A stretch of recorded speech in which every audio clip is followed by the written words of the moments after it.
everyone. Thanks for being with us today for a special edition of In the News Now. I'm Stephanie Haney, and today we're here to talk about the historical context of the moment that we find ourselves in as the former President Donald Trump has just been indicted on new federal charges.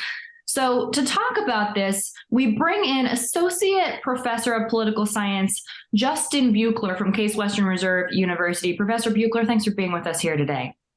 Glad to be here. Now, the moment that we find ourselves in right now is the former president has just been indicted on new federal charges. I'll just reiterate those charges for people. Those are conspiracy to defraud the United States, conspiracy to prevent others from carrying out their constitutional rights, conspiracy to obstruct an official proceeding, and obstruction of an official proceeding. And of course, this is all tied to the 2020 election, in which culminated in riots on January 6th in Washington, D.C. So, Professor Buechler, I think a question that's on a lot of people's minds is, just broadly speaking, to start this conversation, how does this moment in time compare to previous instances in the history of the United States? You know, we are a relatively young country, but we have been through a lot, and it's a moment for the people living in it that's particularly unsettling.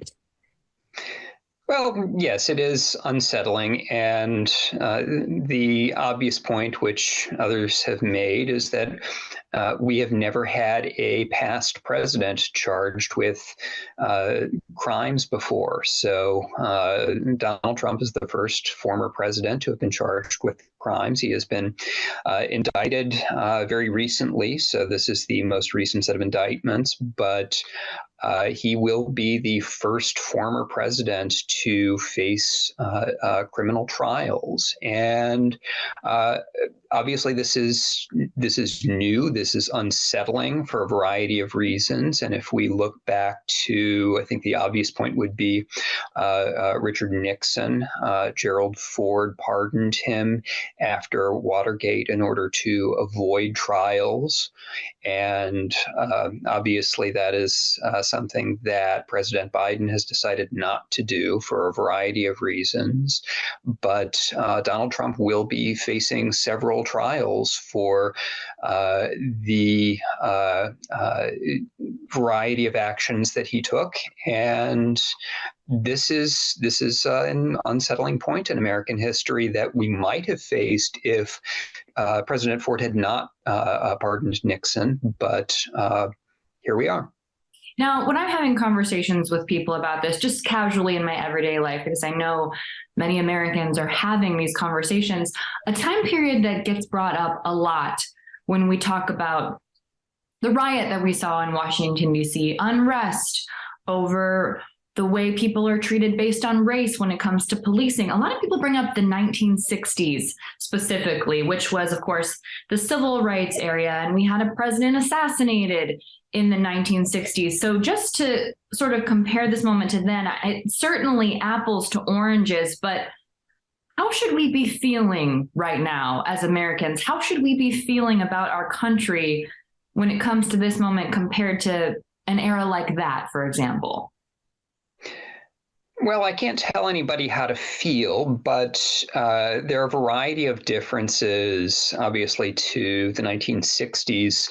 From the perspective of American politics, there are some very important differences to the 1960s. The biggest difference between the politics of the 1960s and the politics of the 2020s is that during the 1960s, the political parties were not ideologically distinct. So in the 1960s, if you looked at the Democratic Party and the Republican Party, they were not really all that far apart. You had a southern faction of the Democratic Party, which was relatively conservative. You had a northeastern faction of the Republican Party, which was relatively liberal. And that meant that the parties were not really all that distinct from each other in ideological terms. So there was some unrest. You had a president assassinated. There was turmoil. But from a political perspective, the relationship between the Democratic and the Republican parties was very different. Whereas if you look at the parties today, the parties are about as far apart as they have ever been ideologically. And it's not just that the parties are far apart ideologically. We have also observed a phenomenon that we sometimes call negative partisanship, which is that partisanship in the electorate is not just based on the extent to which Democrats associate with the Democratic Party because they like the Democratic Party and Republicans associate with the Republican Party because they like the Republican Party. It is that Democrats associate with the Democratic Party because they hate the Republican Party, and Republicans associate with the Republican Party because they hate the Democratic Party. So it's much more about enmity towards the other party than positive feelings towards their own party. So we have that combination of factors where the parties are ideologically very far apart and driven by hatred of the other party. And that's a very big difference, politically speaking, from the 1960s, this extreme ideological polarization combined with negative partisanship. And that's a really dangerous thing politically. Well, it certainly feels toxic in other relationships, I will say, when you're staying in a situation for fear or for anger or for hatred towards some outside situation. I'll just say that just as a private citizen. Now, here's a question for you. We've seen parties fracture in the past. We certainly have. Now, when we look at the Republican Party today, and of course also the Democratic Party, because there are some people who are very far to the left in the Democratic Party, but it seems so much more so in the Republican Party, just in my humble opinion. Do you think that we're embracing, or not embracing, but approaching a moment where we may see the Republican Party fracture because of these very disparate views, both on the left end of the Republican Party, the middle end, and then the far right? If you look at the Republican Party at the level of elected officials, there is not much of a split. It's hard to define what conservatism is as an ideology these days, but the Republican Party at the elected level is very unified around Donald Trump, just as at the level of the electorate. The electorate is very unified around Donald Trump. And so we can find examples of specific officials like Chris Christie who will speak out against Donald Trump, but they are the outsiders, the anomalies, and we have seen Republican elected officials driven out of the Republican Party because they did not adhere to Donald Trump's position. So we saw that with Liz Cheney and Adam Kinzinger. So if we look at the Republican Party right now, I don't really see it fractured in any way. I see it very unified around Donald Trump. And we can see that right now in the contest for the 2024 nomination. You have a leading candidate who has been indicted multiple times, and his opponents are rallying to his defense for that indictment. It's hard to imagine that happening in any other historical circumstance where you have a presidential candidate who has been indicted multiple times and his opponents defend him against that indictment. But if you look at the Republican Party right now, Donald Trump's opponents are rallying to his defense for these indictments. So I don't really see the Republican Party as divided much at all. I see it very unified around Donald Trump. If you look at public opinion polls, most Republican voters are very firmly behind Donald Trump. So I just don't see it very divided. When you look at the Democratic Party, you can see a little bit more division about Joe Biden for a variety of reasons. But there's really there are no indications that the Democratic Party is anywhere near fracturing. So I don't see any indication of a party fracturing. I mean, the last time a major national party just collapsed was the Whig Party. So I mean, the Whig Party collapsed essentially because of divisions and the inability to come to a position on slavery. That's long ago history, but we haven't seen a major party collapse since then. So I don't see anything like the failure of the Whig Party in either the Democratic Party or the Republican Party.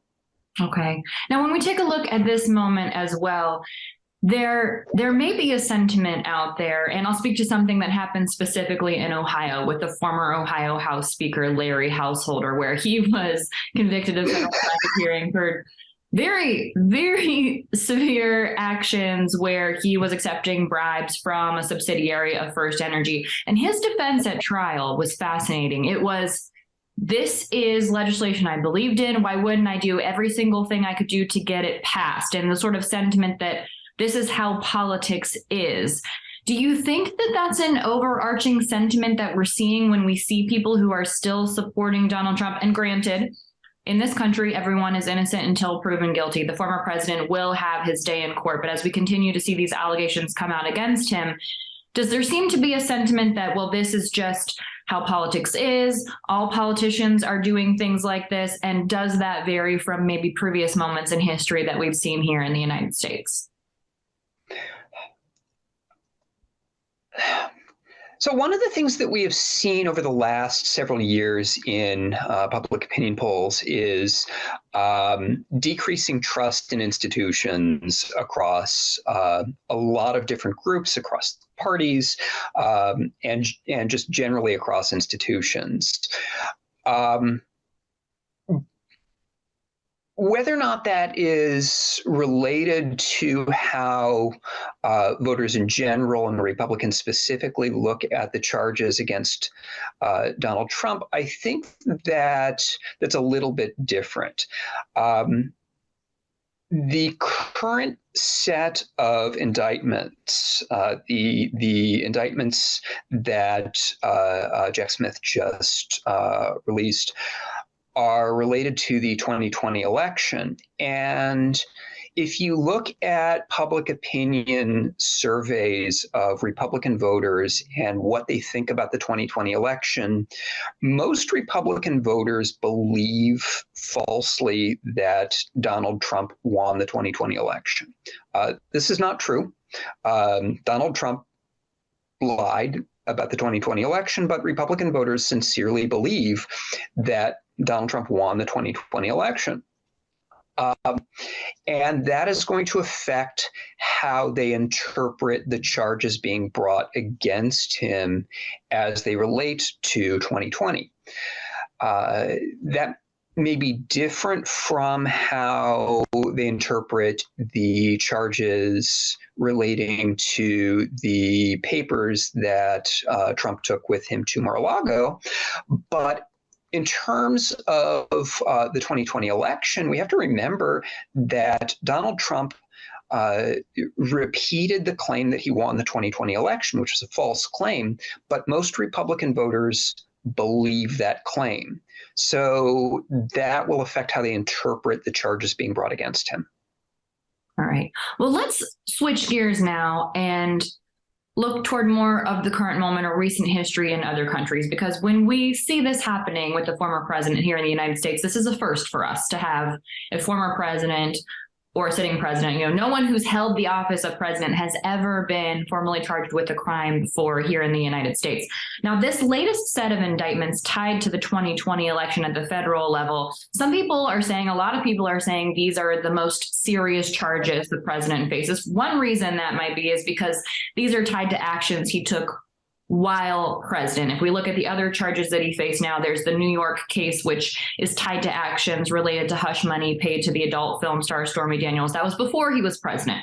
If we look at the other federal charges coming out of the federal court in Florida tied to him having the classified documents at Mar-a-Lago, those are related to actions that he took after his presidency. So we're in this moment now where he has been charged with things related to things he did while president. And the question is whether or not those things are actually crimes. When we look at other countries and prosecutions of former presidents, how do we compare in that regard in terms of this happening in other places? So it's worth pointing out that we haven't done this before, but other countries have. Other democracies around the world have had executives tried and convicted of crimes, and we have not. And it's worth asking why we have not, because there are two possible explanations. One is that we have avoided the kind of criminality that other countries have observed at the executive level. The other is that we've had that kind of criminality, but have not tried our executives for it. And then we sort of return to the observation of Richard Nixon and the observation that Ford pardoned Nixon. Now, what would have happened if Gerald Ford had not pardoned Richard Nixon? There's a high likelihood that Richard Nixon would have been tried. Whether or not he would have been convicted, well, we can ask that question. But other countries have had executives tried and convicted for a variety of crimes. So you can look at European democracies, and European democracies have tried and convicted leaders for a variety of crimes. But this is an interesting question raised by the observation that we have not done this before, because it means that either our politics have been in some sense cleaner, or that we have allowed executives to get away with more. And that's an interesting question to contemplate. It is an interesting question to contemplate, and a phrasing of it that I think is a unique consideration that Americans should be grappling with. I really think that's powerful, the way you raised that point. Have our leaders really been above this in the past, or have we been turning a blind eye for whatever reason? Maybe because we don't want to be seen as an institution where something like that has happened. We see it as maybe a reflection of ourselves, possibly. We don't want to elect leaders who are capable of criminal activity. And also the argument that the former president Gerald Ford made when he did controversially pardon Nixon was that the country couldn't move forward about its business. The country couldn't heal if we were focused looking backwards. But that does raise the question then, if you have turned a blind eye to these things in the past, are you creating a scenario where you're encouraging that behavior in the future? Now, I want to talk specifically very quickly about the country of France, because this happened very recently in France. It was in March of 2021 that the former French president Nicolas Sarkozy was sentenced to prison for corruption and influence peddling. Some people said that that sentence was too harsh and politically motivated. So the question then becomes, when you are prosecuting a former president, is any sentence going to then be seen as politically motivated? Is there any way to separate those things? Are we capable of that as Americans? Are we capable of that as Americans? So, I mean, the challenge for that is that Americans will generally view politics through the lens of partisanship. And the stronger one's partisanship, the more likely one is to view a prosecution through the lens of partisanship. That's really the big challenge here. And if we think back to 1974, the difference between 1974 and 2023 is the extent of polarization, really. Polarization is much more extreme in 2023, and it is based much more on enmity of the other party. And that changes the lens through which voters are going to interpret any prosecution. So when Richard Nixon was eventually forced to resign the presidency, the way that it happened was that eventually some Republicans came to him and said, look, you need to step down. You're not going to get through this. The Republican Party has never wavered in its support of Donald Trump. And as long as the Republican Party never wavers in its support of Donald Trump, the signal that is sent to Republican voters will continue to be one that it is a purely partisan division. And that means that it is nothing but a partisan argument. And as long as Republican voters view the prosecution of Donald Trump as nothing but a partisan argument, then they will simply see the prosecution of Donald Trump as a partisan attack. So that's really the division that in 1974, when the parties were not as far apart, it was possible for some Republicans to split off and say to Richard Nixon, it's time to step down.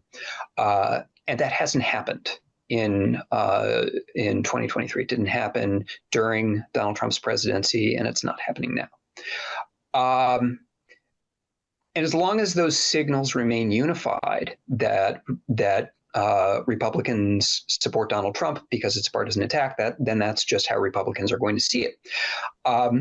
In order to interrupt that partisan signal, that partisan way of thinking, you have to have a set of party leaders, opinion leaders at the elite level who are sort of divided.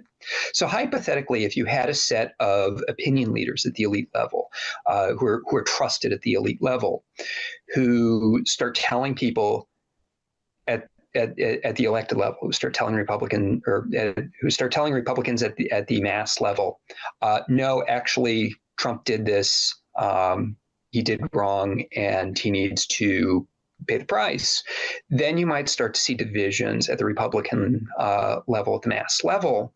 But until those signals are sent, then it's just going to look to Republicans at the mass level like it's a partisan fight. So we always have to remember that the default way that voters think about politics is through that partisan lens until it is interrupted by signals sent by trusted Republican opinion leaders. I want to run through just a couple other prosecutions of former leaders, just so we can give some context to the situation we're here in the United States. It happened previously in France as well in 2011. That was a charge for kickbacks and attempt to bribe a magistrate.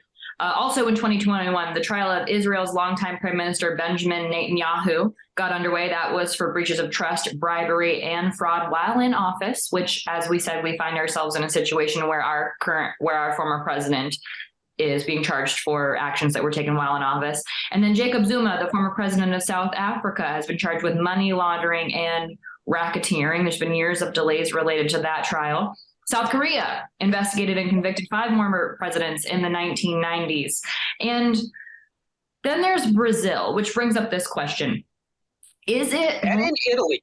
We add in Italy and Berlusconi. Just thought we'd throw that in there. Right. Yes, absolutely. Absolutely. Can't forget that.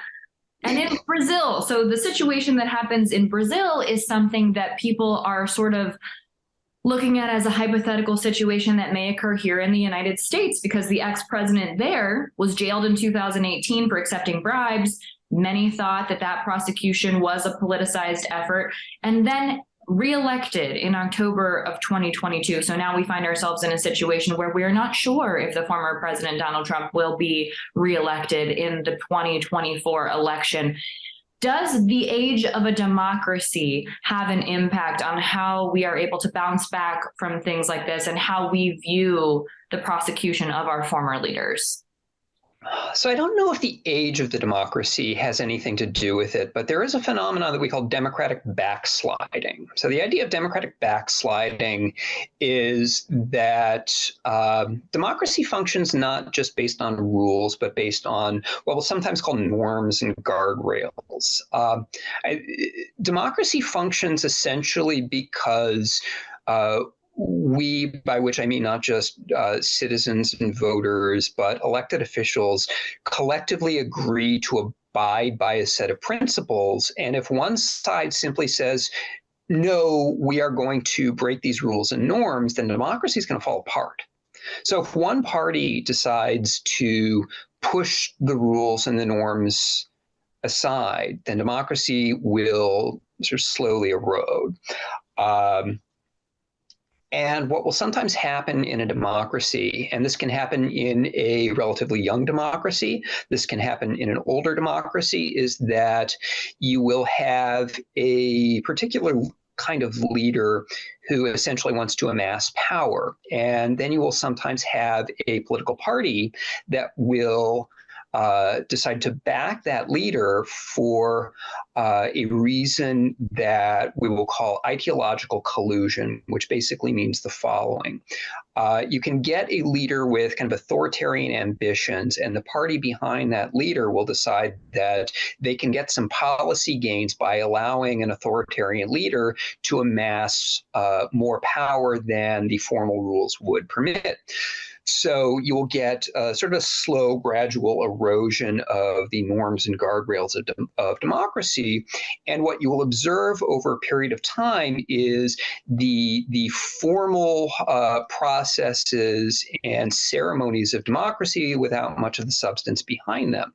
And when we talk about this process, we're normally talking about countries like Hungary with Viktor Orban, or Turkey with Erdogan. And when we look at these countries over the last several years, what's happened is that Orban and Erdogan have sort of eroded the norms and guardrails of democracy, and the parties behind them have been happy to watch this happen because of the policy gains that they have gotten.